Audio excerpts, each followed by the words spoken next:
আরেকটা গুরুত্বপূর্ণ নিয়ম হলো ইসলামের মধ্যে যে পরিক্রমে তিনি নামাজ পড়েন, তিনি ইমামতি করেন, অন্য কেউ না।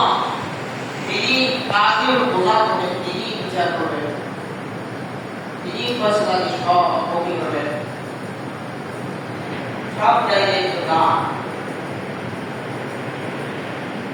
তো আল্লাহ রাসূল সাল্লাল্লাহু আলাইহি ওয়াসাল্লাম যখন অসুস্থ,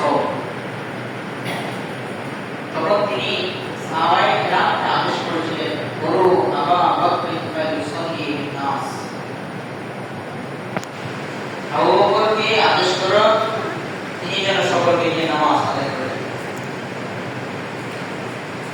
গুরুত্বপূর্ণ জিনিস নামাজ, এই দায়িত্ব আল্লাহ রাসূল সাল্লাল্লাহু আলাইহি ওয়াসাল্লাম হযরত আবু বকর রাদিয়াল্লাহু তাআলা আনহু থেকে নিয়ে করেছেন।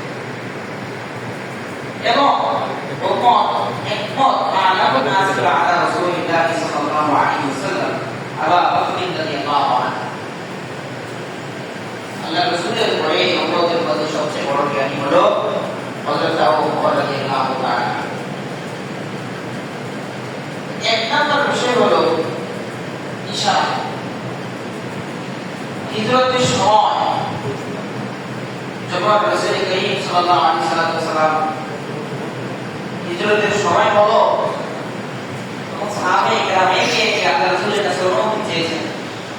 আবু বকর রাদিয়াল্লাহু তাআলা আনহু অনুমতি চেয়েছিলেন।